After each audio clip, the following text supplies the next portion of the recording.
Hey there, friends. Super busy right now, but I want to drop a quick little video. Our very own Father Michael Pfleger, Mr. Anti-Gun Catholic priest in the Chicago area, very well known for his anti-gun antics.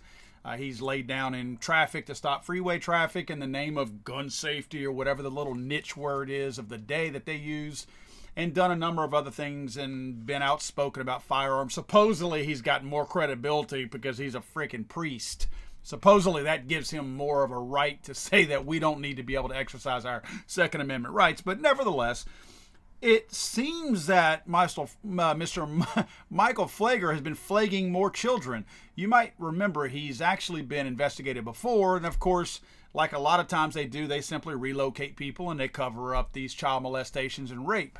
Another child has come forward 30 years after being molested, raped, or whatever Mr. Pfleger decided he wanted to do when he abused his power over families and children.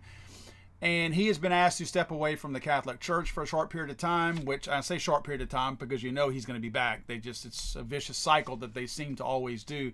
They've asked him to step away from the parish. Those of you that don't understand the Catholic Church, that just means they've asked him to step away from the church. The area that he presides in, namely Chicago, he's been asked to step away from that. What that means is, just so you guys understand, he can go to any other church and do whatever he wants. Notice they specifically say step away from the parish. This is common for the Catholic Church, and I'm Catholic, by the way, so I'm not bagging on Catholic, the religion specifically, but the Catholic Church is known for whenever they discover that a priest is molesting little kids, boys, girls, whatever, they don't fire them, they don't arrest them, they don't report them, they simply relocate them to another church. And Mr. Pfleger looks like he's probably going to have that right to be able to do that because, again, he's not been arrested or anything. Only time will tell if these child sex abuse allegations are true. My guess is, based on his past and some of the previous allegations that they've already covered up, he's more than likely going to be guilty. But the beauty of America is, if he ever makes it to trial, which many don't, he'll have his day. He'll have his say over there, and hopefully he'll be able to meet his accuser face to face, and the accuser will have his day in court as well, as far as trying to get this man put behind bars. I've got a real problem with people who put themselves up on pedestals like Mr. Pfleger here.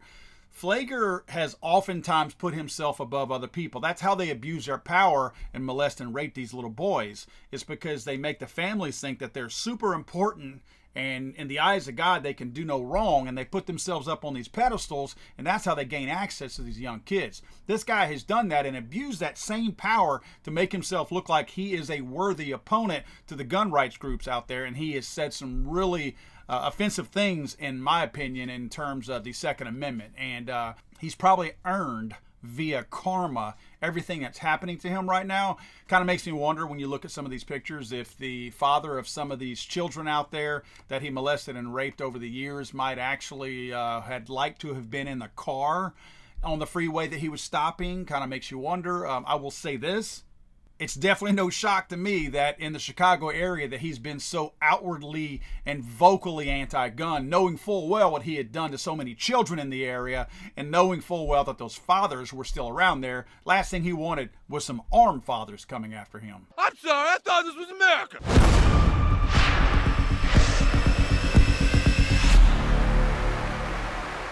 He's so horrible.